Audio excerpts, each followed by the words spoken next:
Now, the 12th annual Desmond Tutu International Peace Lecture is taking place in Cape Town tomorrow. It will be the first lecture since Archbishop Emeritus Desmond Tutu died at the end of last year. The event is being held on the Archbishop's birthday and will honour his extraordinary life whilst reflecting on his legacy into the future. So the speakers will include Deputy Secretary General of the UN, Amina J. Mohammed, and best-selling author Doug Abrams. The Nelson Mandela Foundation also confirming the annual Nelson Mandela Lecture will be held in eThwekwini for the first time on November the 12th, with the theme, Do What You Can with What You Have Where You Are.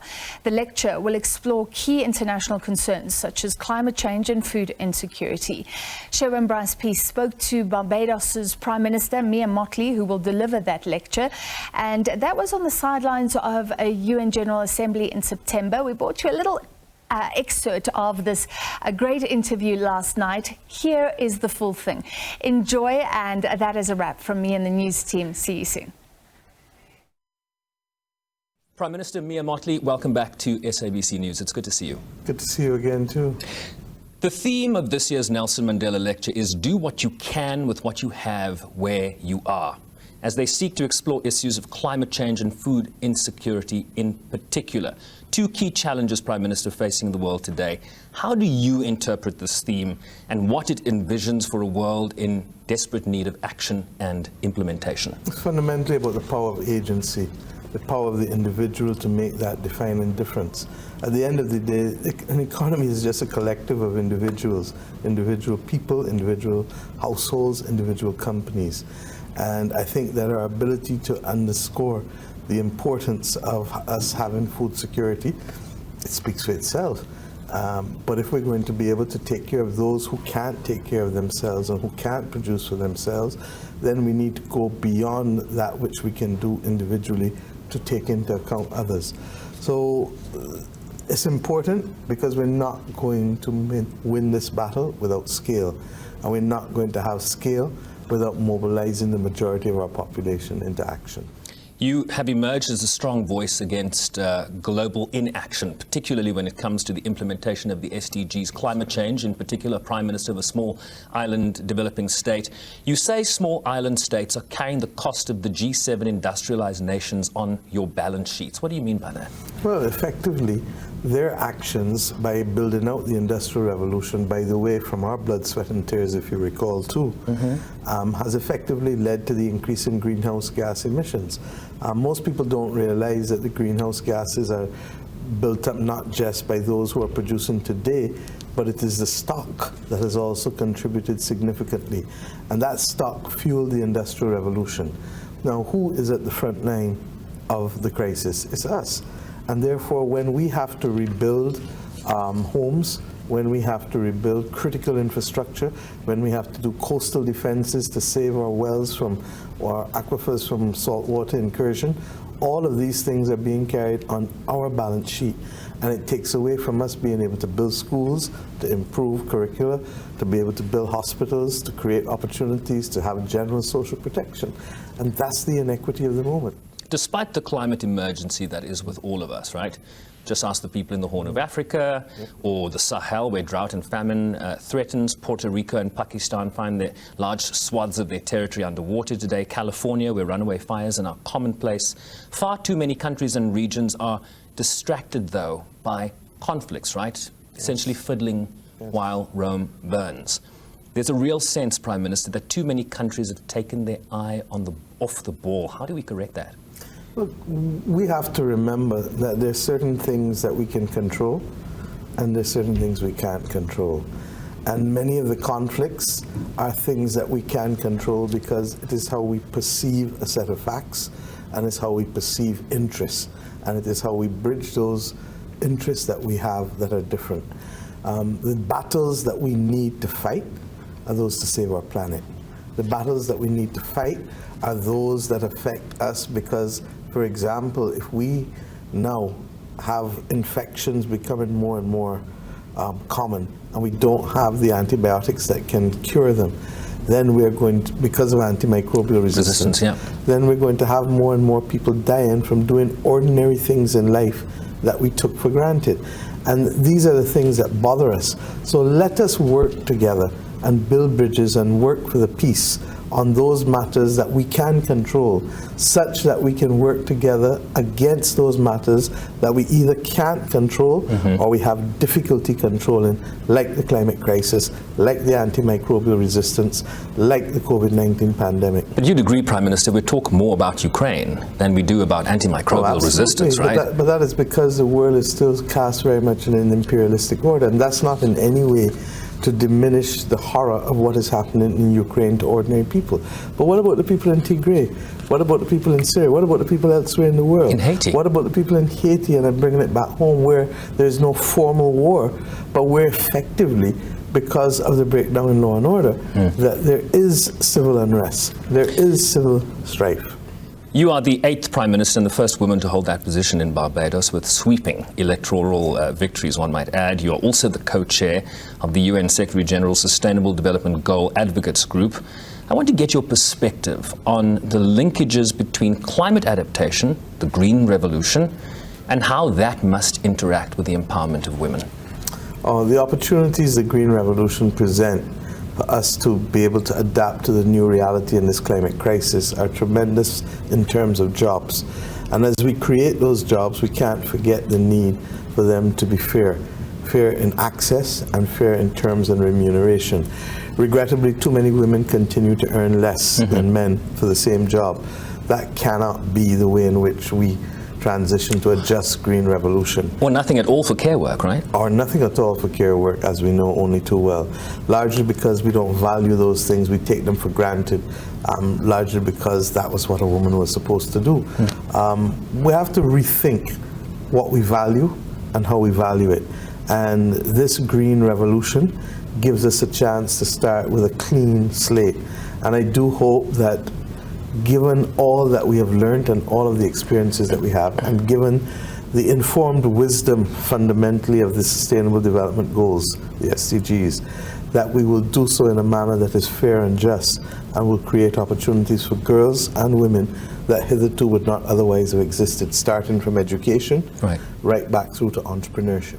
Let's talk a bit about what a just transition looks like. Common but differentiated responsibilities. You've called the failure to produce even the $100 billion for the Green Climate Fund immoral. And yet we are increasingly hearing that $100 billion is probably going to be too little. Talk about the financing that needs to happen here. Yeah, the truth is that, look, that figure was set at a time to get countries like my own and other small states to agree to the Paris Agreement. I don't want to believe that it was just a lull. I want to believe that it was real. And I want to believe that it was an honest, sincere attempt to be real. We all know the power of inflation, especially today. And therefore, that which was agreed in Paris can never be appropriate to the task. So we use the 100 billion as really more of a metaphor than a reality. And that is why I keep calling for there to be a connection between commitments and capacity. Commitments so that we can cost them, and capacity so that we can supply and make it real. You know, I say all the time that a brand is only as credible, as it is real. And if we can't make the net zero commitments, whether in 2030, initially, because for 2050, some people can't even think that far ahead. But if we can't make the 2030 commitments real, then we really are going to have a disruption in today's world. And yes, people will be living, but how many more will die? And we saw, and we were reminded in the most horrific of ways with the COVID-19 pandemic, that people do die. I'll end on this point. This generation of leaders and of people who occupy this planet must never be so arrogant as to believe that there cannot be failed societies or extinct species. We have seen in our history failed civilizations. We have seen in our history that species do disappear. I have never seen a dinosaur. I don't know what the majesty of the African civilizations that came before Europe tore Africa apart looked like, or even the Greek and Roman civilizations. We've also seen how history repeats itself, right? And I think that's the point you're making. Regrettably. But what we must never do is to be so arrogant as to believe that because of technological improvements, because of general improvements in well-being and welfare, that we can avoid that which history has shown us can happen. I want you to touch on this global compact you called for in the General Assembly on long-term financing for development. You've talked about 30-year loans. Just speak to that, Prime Minister. Well, the reality is you can't finance development and pay for it in 7-year and 10-year loans because you crowd out the other things that you have to do. When you go to buy a house, you don't take a 5-year or 7-year loan. 25 years at least, you take 20, 25, 30. And similarly, if we're building schools, we're building hospitals, we're building roads that are intended to last for 30, 40, 50 years, we have to be able to match the lifetime of the asset or the investment with the financing. Right. And if not, we're just not going to be able to afford to do the things that we have to do. Let's switch a little bit more to South Africa and Nelson Mandela in particular. What was your personal experience, Prime Minister, being of Nelson Mandela? I'm not saying asking you if you've met him. I'm saying, what were your thoughts, or how did you interact with the idea of Nelson Mandela?